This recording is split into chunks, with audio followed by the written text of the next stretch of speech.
Hi, everybody. Welcome back to Daily Dose. Today we're going to talk about Making a Murderer, Stephen Avery, and what's going on with this case right now. Okay, here we go. The title of this article is Stephen Avery Attorney Says New Witness Statements Connect Nephew to Teresa's Demise. And this came out on April 12th, 2021. Stephen Avery's attorney, Kathleen Zellner, says a new witness has come forward alleging he saw Ms. Hallback's vehicle planted at the Avery salvage yard in Manitowoc County after her passing. Attorney Kathleen Zellner says the new evidence shows Stephen Avery's nephew, Bobby Dassey, was involved in the demise and framing of Stephen Avery. Zellner filed a motion with the Wisconsin Court of Appeals District 2 asking to stay the appeal so Avery can file a motion disclosing new evidence of what's known as a Brady violation and to introduce a third-party suspect. I'm not going to read this part here because we are going to look at the motion that Kathleen Zellner filed with the court. Zellner is asking the appeals court to stay the appeal and remand the case to circuit court so the new witness testimony can be presented before a judge. And on a note about Brendan Dassey, right here, this sentence here, Stephen Avery's other nephew, Brendan Dassey, was also convicted. He will be able to ask for parole in 2048. Dassey appealed his conviction up to the United States Supreme Court. The justices declined to hear his case. Dassey's attorneys are now asking Governor Tony Evers to consider clemency or early release. They argue that Dassey's conviction to the crime was coerced by detectives. Dassey was 16 at the time of his confession and considered to have a low IQ. Governor Tony Evers declined that clemency or early release already. This article goes on to say that Brendan Dassey was a 16-year-old who was an intellectually disabled child when he was taken from his school and subjected to a uniquely and profoundly flawed legal process.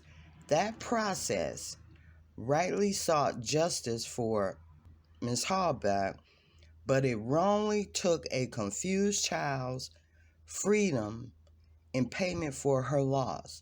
Such a debt can never be justly repaid with the currency of innocence.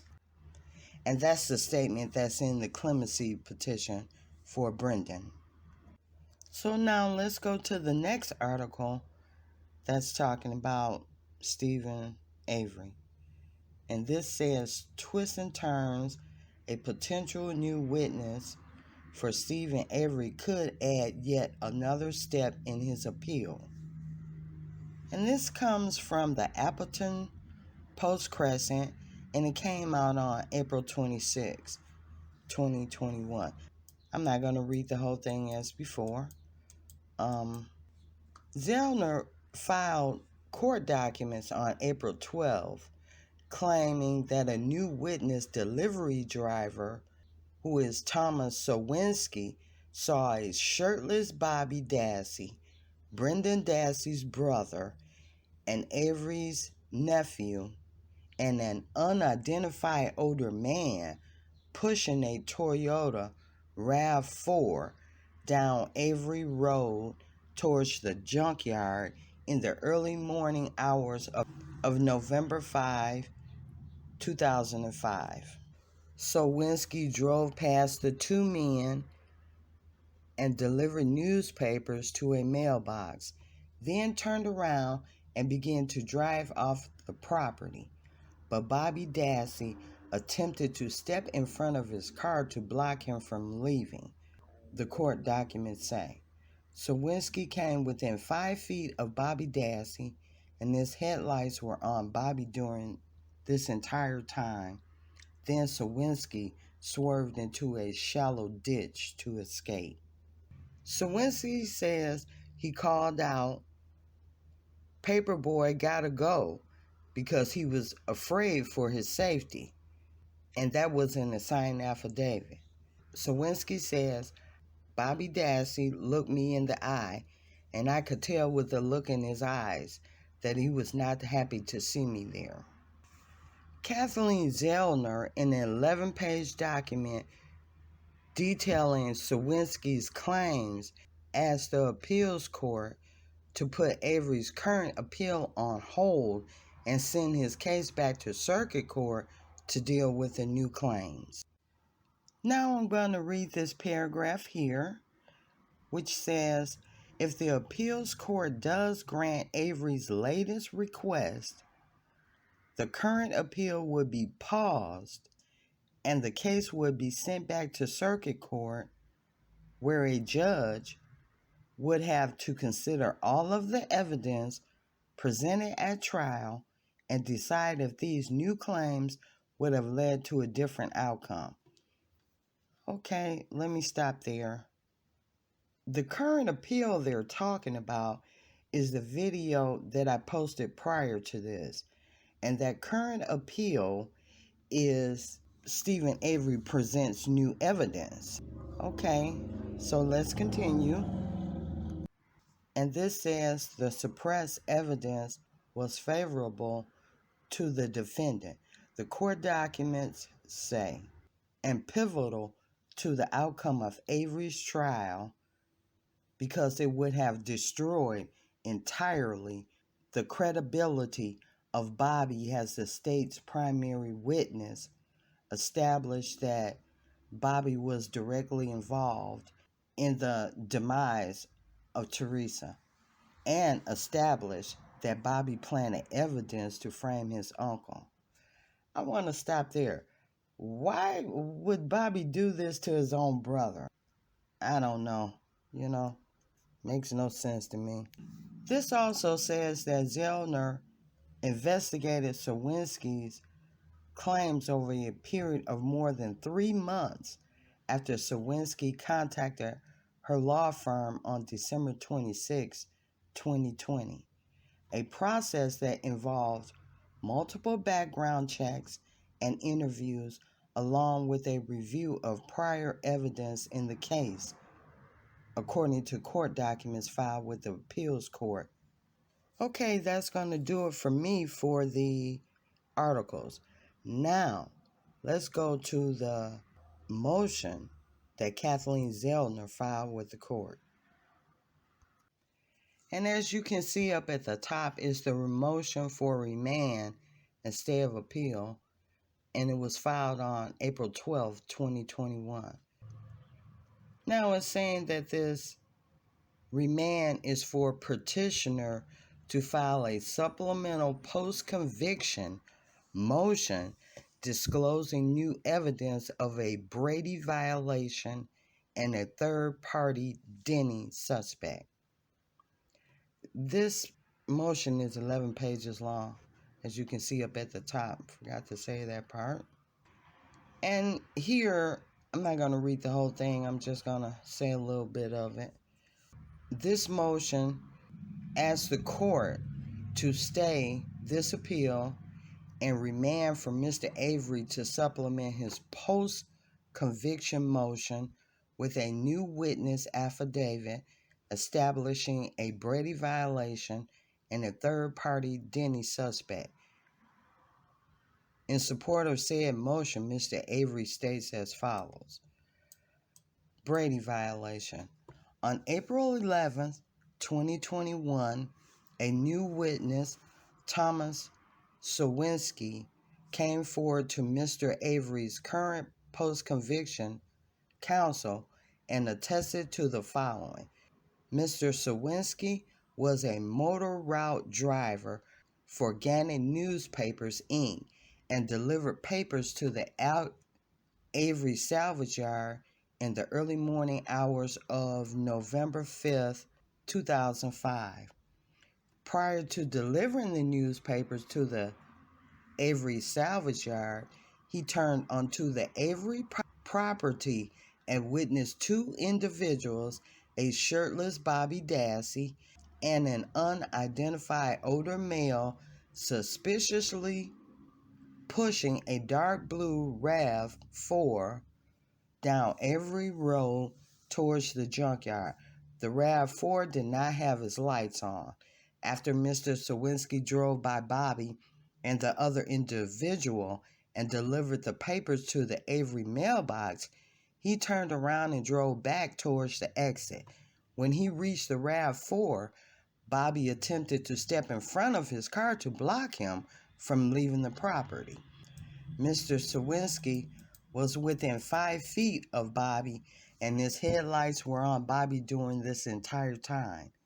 After Mr. Sawinski learned that Miss Hallback's car was found later in the day on November 5, 2005, he realized the significance of what he had observed and immediately contacted the Manitowoc Sheriff's Office and spoke to a female officer reporting everything he had stated in his affidavit.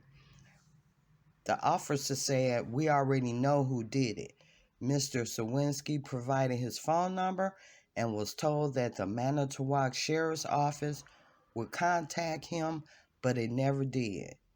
Attached to this motion is Mr. Sawinski's affidavit and a photograph he marked of the location of the RAV4. So let's go to that photograph. And here's the photograph of Avery's salvage yard that Sawinski was talking about. And I'm not sure what those symbols are. But as you can see, his signature is up under that photograph. Okay, let's go back to where we left off at. Bobby was the state's primary witness against Stephen Avery at his trial. During his opening statement, Prosecutor Ken Kratz explicitly informed the jury of the significance of Bobby's observations on the date of Hallback's disappearance. And Ken Kratz said, quote, "You are going to hear that Bobby Dassey was the last person, the last citizen that will have seen Teresa Hallback alive," end quote. The important factors in here, all of it's important, but some things stand out more than others. Okay, on number 6, it says to establish a Brady violation, a defendant must demonstrate that 1. The prosecution suppressed evidence. 2. The evidence was in the defendant's favor. And 3. The evidence was material to an issue at trial. And then down here, it says the prosecution's duty to disclose evidence favorable to the accused includes the duty to disclose impeachment evidence as well as exculpatory evidence. On number 7, it says, the state suppressed the evidence of Mr. Sawinski's report to the Manitowoc Sheriff's Office that he had witnessed Bobby and another individual in possession of and moving Miss Hallback's vehicle onto the Avery salvage yard after Miss Hallback's disappearance and prior to her vehicle's discovery. The suppressed evidence from Mr. Sawinski was favorable to the defense and material to the pivotal issue in trial because it would have 1. Destroyed entirely the credibility of Bobby as the state's primary witness. 2. Established that Bobby was directly involved in the demise of Miss Halbach, and 3, establish that Bobby planted evidence to frame his uncle, Stephen Avery. Number 9 says that in the absence of the suppressed evidence presented in Mr. Sawinski's affidavit, Mr. Avery did not receive a fair trial. Mr. Avery had a constitutionally guaranteed right to present a complete defense to the charges against him. And I'm going to jump down here instead of reading these court cases. Mr. Avery was deprived of his constitutional right to present a complete defense because of this Brady violation committed by the state. Number 10 says that additionally, the Sawinski affidavit greatly strengthens Mr. Avery's third-party identity claim because the Sawinski affidavit directly connects Bobby to the crime charged. And then we go to the conclusion, which says the attorneys who have signed below respectfully request that this court enter an order staying this appeal and remanding the case to the circuit court to permit Mr. Avery to pursue a supplemental post-conviction motion in connection with Mr. Avery's discovery of previously suppressed evidence by the state. And as you can see here, is dated 12th day of April 2021. And you can see Stephen Avery's lawyer's signatures on here. Okay, that's going to do it for me. I'm not going to read Thomas Sawinski's affidavit, but as you can see, here it is. And I'll just scroll down so you can see it. It's Exhibit 1 attached to this motion to stay and remand. And the picture is Exhibit 2. And that's going to do it for me. Thank you for stopping by the channel. Please like and share the video. Post your comment. Subscribe to the channel. And I will talk to you soon.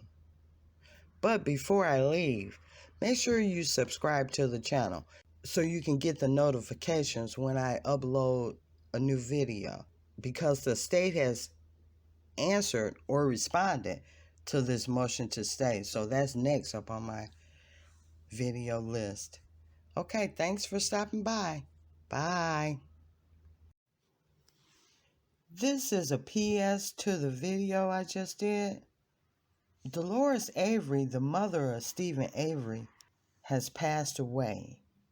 She passed away on July 8th, 2021, at the age of 83.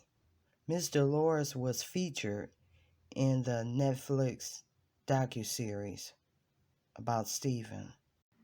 According to Kathleen Zellner, who is Stephen Avery's attorney, Miss Dolores passed the day before Stephen's birthday. Stephen's birthday was July 9th. Rest in peace, Miss Dolores. And I will talk to the rest of you soon. Bye.